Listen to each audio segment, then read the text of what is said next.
Welcome to Join Our Town. I'm your host today, Kate McGovern, and today we're here with Gina McCullough. She is the Planning Director of the Bi-State Regional Commission. Gina, welcome to the show. Well, thank you for having me. Yes, we are talking about community health today and safe routes to school. Tell us a little bit about the Bi-State Commission and your role that you play in this mission. Sure. Bi-State's a regional planning agency. We serve a 5-county area with about 40 plus municipalities and the counties. We provide technical assistance and help with various coordination of our local governments. Wonderful. What is the Safe Route School Plan? Gina, I've not heard about this before. Well, Safe Routes to Schools is a program that started back in 2005. It's a program that Congress allocated funding for specifically.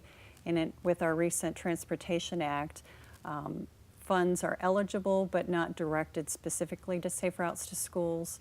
And ultimately, Safe Routes to Schools are planning activities that try to make how you get to school, bicycling and walking, a little safer.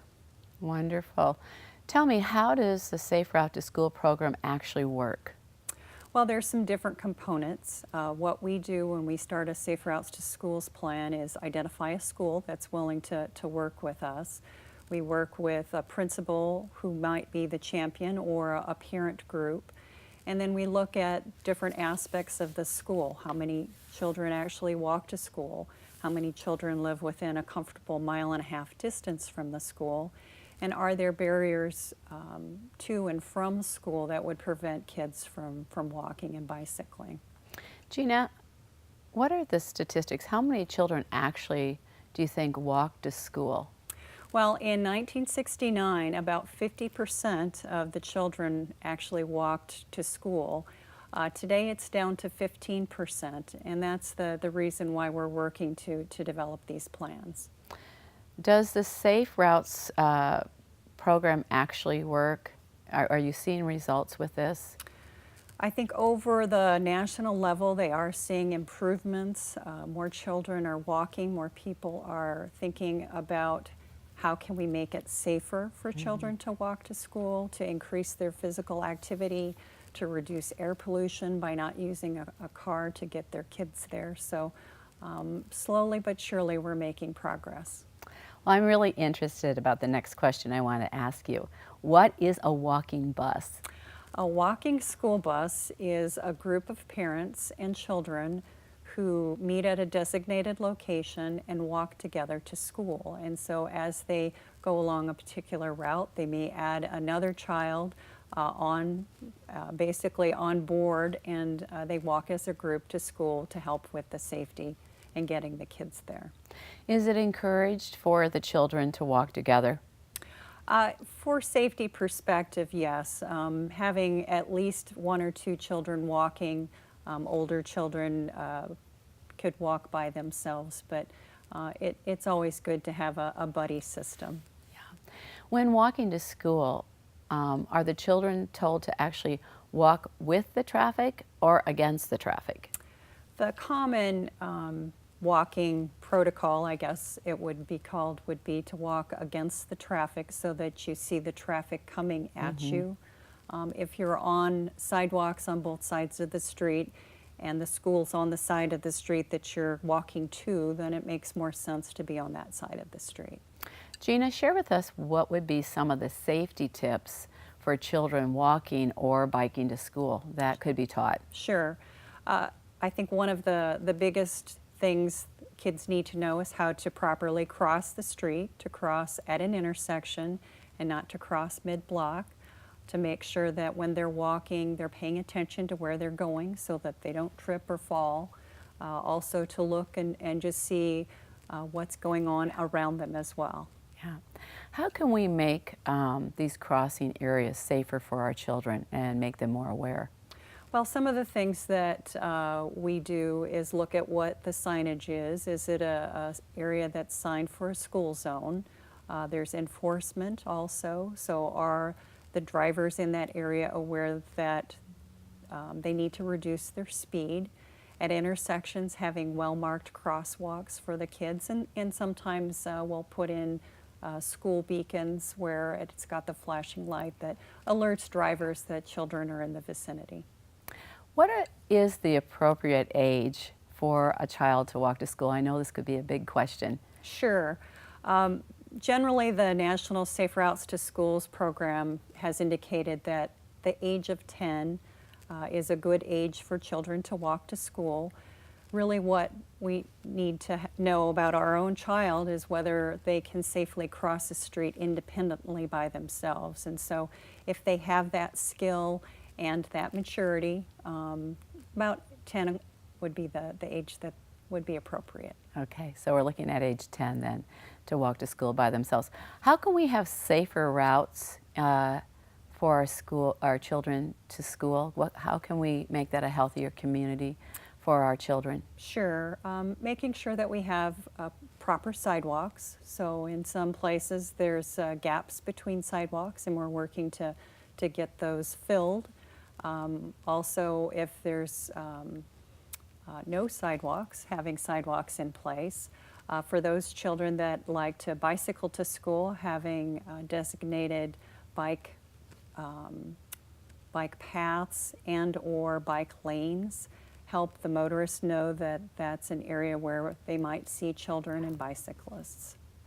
How can members of our community and our viewers that are watching today get involved to help with this? Well, with each school, there might be a parent-teacher organization that they could start with. There is a National Safe Routes to Schools program, so they could go to that website and look up information and details about their state. We're in a bi-state region, so understanding what the laws are in Illinois and Iowa are important. And then just checking in with the school and seeing if they already have a Safe Routes to Schools program to get involved with.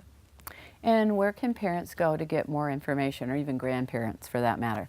Where can they go to get more information on this? Well, they can contact Bi-State Regional Commission. We also have the Quad City Health Initiative that we're working with as a partner on this Safe Routes to Schools program. So there's a variety of resources that they can go to either through the school district, through a regional agency like ours, or through the Quad City Health Initiative. So Gina, tell me, and some closing thoughts here, what would you like to leave with our viewers today about the safe routes to school that would be really important to leave with them today? Sure. We've talked a lot about safety. One aspect that we haven't touched on is that really it is a benefit for the children's health. The more that we can get our children out and active, the better they'll be, and better and healthier they'll be in the long run. Wow. Well, this is fantastic. I know back when you said in the 1960s, I think we were all probably walking to school back then. Yes. That's well, right. Gina, thank you so much for being with us today and joining our town. Thank you for having me. And I want to thank our viewers for joining us today on Joy in Our Town. See you next time. Imagine a place where you can see the Bible come to life. From the Garden of Eden and the historic land of Israel, through the life of Jesus, to the glory of heaven. Imagine yourself at the Holy Land Experience in Orlando, Florida. Imagine ancient Israel through the Wilderness Tabernacle, the streets of Jerusalem, and the Great Temple. Imagine living in the days of David and Bathsheba, one of the Old Testament prophets, or the Apostle Paul. Imagine seeing the transforming power of Jesus come to life in those you've only read about. Imagine being an eyewitness to the life of Jesus, his miracles, his love, his sacrifice, and his final victory. Imagine being in the upper room for communion, following Jesus into baptism, walking through historic and peaceful gardens, or praying at the Wailing Wall. Imagine seeing the great scenes from the life of Jesus depicted in stunning fashion.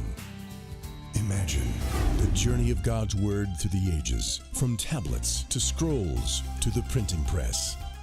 Imagine the life and work of angels yesterday and today. Imagine being in the ark or the belly of a whale, crossing the Red Sea, or walking on the water with Jesus. Imagine this. And then see it at the Holy Land Experience in Orlando, Florida. Plus, miracle moments, the Jerusalem model, Bethlehem, the Jesus boat, the Stations of the Cross, special guest speakers and musicians, the stunning Church of All Nations Auditorium, and the crystal living waters. Can you imagine it? Then live it. Imagine yourself at TBN's Holy Land Experience in Orlando, Florida.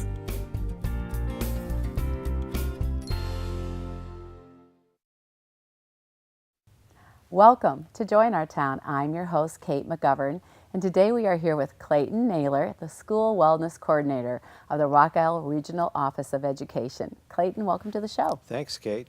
Today's topic is on school wellness. And tell us a little bit about the Regional Office of Education. What is your role and what is the mission that you're playing in our community in this, Clayton? Okay, I would be glad to.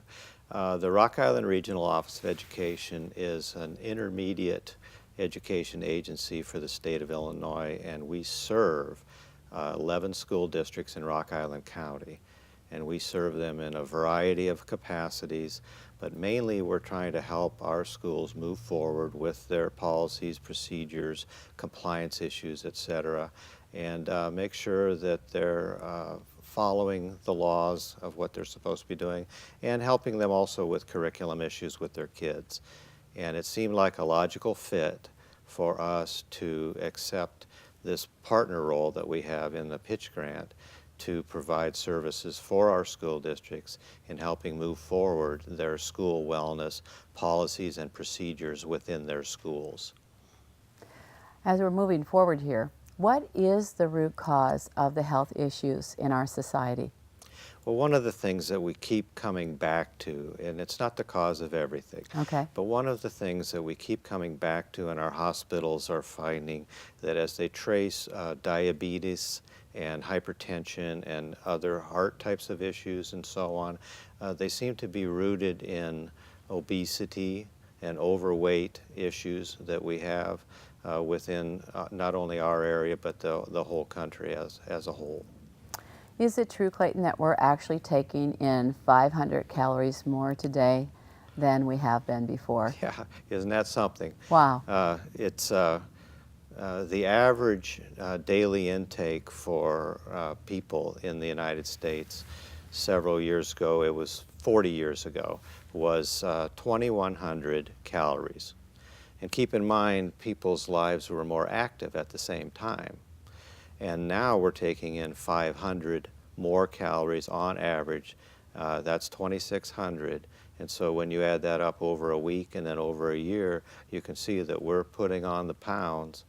And if we're not burning them off, then something has to give. And so we're progressively getting more overweight and obese. How are these issues actually really affecting us, Clayton? Well, the way that they're affecting us is medical costs in the United States are skyrocketing, not only because of the cost of medical care, but because of the more frequent visits, the types of chronic issues that are coming up, and so on. So that's a big issue. But for my role within the regional office, they're affecting us with our children. Because there are studies that indicate that actually achievement levels go down as a result of more lethargy. Students are having a harder time. It affects their brains, how active their brains are, all those kinds of things. They don't have the energy that they used to have. And so we think that that's an appropriate place for us to start with the kids, with habits and so on. What kind of effects is child obesity having? Well, the effects that it's having within the school, childhood obesity within the school, our school nurses are noticing the immune systems are not as strong as they used to be, so our kids are having a lot more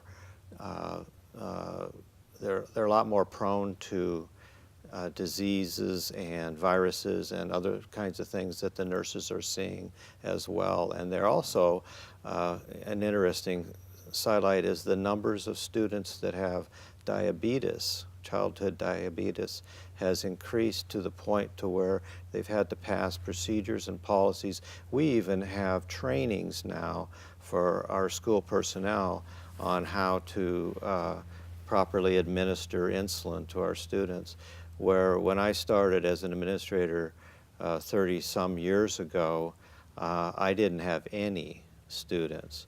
And then it wasn't until, and then when I retired, we had several students that we had to keep their medications. They were testing regularly, so that's a direct result.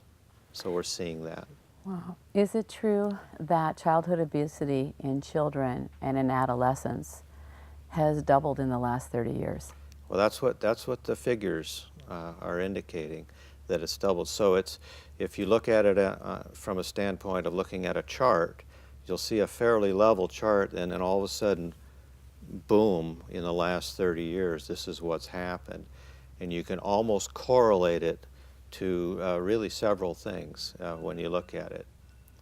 And I'll go into that if you'd like. Yeah, but, go ahead. But basically, Yes. if you look at it, what has happened is that the activity level of students has gone down, their intake has gone up, their caloric intake, and it's because of busier lives, less prepared foods.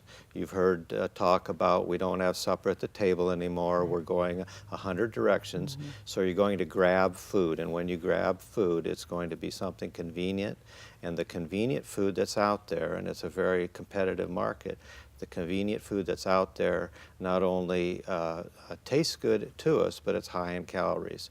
And then you couple that with the rise in technology, so the students don't have to run around after school. They're on their Kindles, they're on their computers, they're watching TV, and so it's a more sedentary lifestyle. And it's happening to adults as well. It's not just a childhood problem. We all are less active and eating more. What actually defines a person being overweight? Do you have any idea of that? Well, basically, these are all metrics that are designed, through Sure. the medical profession, but they have ideal weights, and if a person is 85% over what their ideal weight should be, that's considered overweight, and then 95% would be obesity, considered to be obesity. So, and some folks think the charts are pretty strict, but really when you look at it, you can see that it's kind of become the norm. We've kind of moved to where we're not like we used to be. What is obesity and being overweight truly a result of? Eating more and moving less. Yeah. It really is not. Somebody the other day was talking with me, and I had lost some weight, and they said, "So how did you do it?" And I said, "I eat less and I move more." It's just it's not complicated, but now we have to program ourselves. Before, it was a natural thing. That's all the food you had in the house, and you had to move around because there was nothing else to do.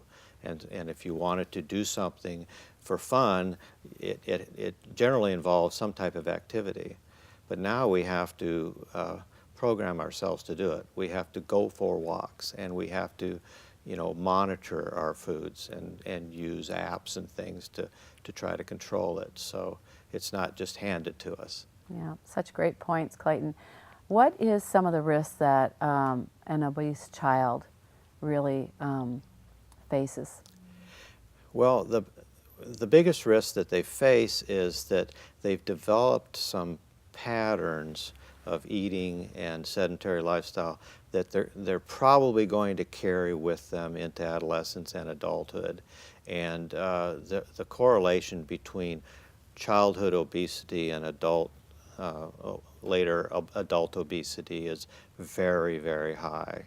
And as a result of that, that's one of our concerns, because everything gets magnified the older that they get, and then they start having health problems, and by then the patterns are in place. So that's one of the things that we're trying to address in the schools, is addressing those issues. Is it true that in 2012 it was said that a third of our adolescents are obese or overweight? Yeah, and that's probably a conservative. And you're talking adolescents, that's probably what should be the most active part of their life. And in my communications with students and talking with them, basically the ones that are actively involved in extracurricular activities, athletics, and so on, that kind of takes care of that part of it for them. But the others aren't.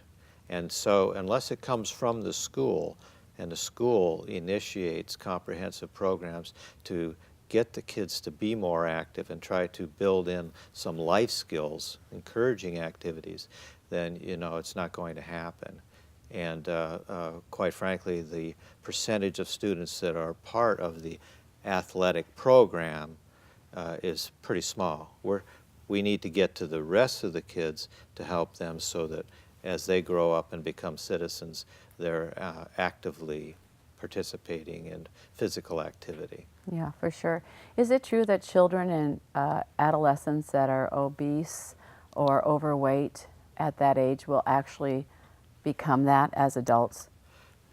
It's almost a certainty unless you can break the cycle. And part of the reason for that is some of the messages that we're getting from the corporate world, and the messages that we're giving in terms of how do we deal with stress. We deal with stress by eating. How do we deal with celebrations? We celebrate by eating. And there are many other instances to where we attach food as and so we start to make this mental connection. And why can't we make a mental connection with something else instead? And so even going to sports activities, if you go to a football game or a basketball game, what kind of concessions are available to you? It's just the way that it's a part of our culture, and it's a very difficult thing to address. And we're hoping that with our little ones, that maybe if we can get them to at least start thinking, they may go home and say, maybe we should go for a walk after supper instead of something else, instead of having dessert. How can we prevent child obesity? That's a great question. It's because it's a cultural thing. There are communities that really, from the administration all the way down, how you design your communities, the messages that you're sending, the advertising that you allow. We have a captive audience in the school, and if we're going to walk the talk, so to speak, if we're going to teach them about proper nutrition, then maybe we need to take a look at all of our procedures and all of our policies and say, are we really consistent all the way through? So when we have students do something and we reward them, do we reward them with a candy bar or a can of pop, or are we doing what we say that we should do? And so we're going to have to get into that mentality and do that. And grants like this from the Center for Disease Control, there's a reason that it's a Center for Disease Control, and that they want us to address physical activity and nutrition, because they're seeing that that's the path that we're heading down, and it's the cause of so much later on in life. How can we improve? What can we do to help child obesity? Well, I think that we need to get parents more involved. We need to get information out to them that's truthful information so they can make their own decisions. Because I think if they see what's really happening and what's going on, they love their children and they want what's good for their children. And I think that they will make a better and a more appropriate decisions, and perhaps go to the fast food restaurant 2 less times a week, just ways that they can modify. Which reminds me of something I heard the other day, that one of the top reasons for rejection for entering the military now is overweight and obesity. It's becoming a problem. Firefighters, police, military, those that require physical fitness, it's becoming a problem.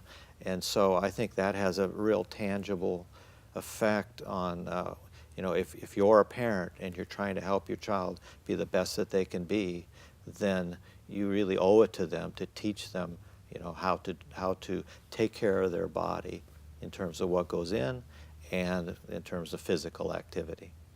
Clayton, if you had some closing thoughts that you could leave with our viewers today, what would you like to share with them? Well, I would like to share with the parents to get involved with your school and find out. All schools have wellness policies, but find out what they're doing with those policies and how those are being carried out, and see if maybe there's a way that you could help make a difference. And let your school boards know that it is something that's important to you, because sometimes they feel like maybe it's going to, they're going to get too much pushback if they try to do some things. But if you're someone that feels strongly about it, let them know, because that's what they want to hear. They want to hear that, hey, it's okay that you create a healthy environment for my child. In fact, that's what we want. The school districts that have been successful have been the ones that have active parents that say, we do want our kids, and if you want to serve them healthy foods, that's what we want. Well, the key is to get active. Absolutely. Yeah. Absolutely. Fantastic. Well, Clayton, this was wonderful. I learned so much today. Thank you you. so much for sharing with us today and Join Our Town. It's my pleasure. And I want to thank our viewers. Thank you for joining us today on Join Our Town. Till next time.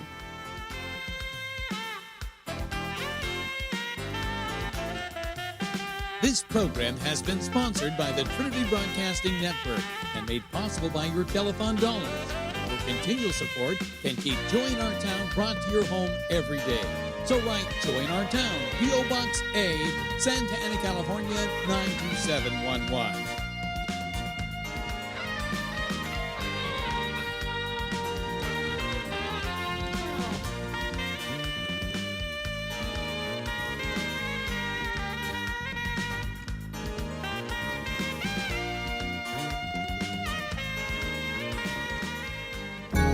You're watching TBN, part of the Trinity Broadcasting family of networks.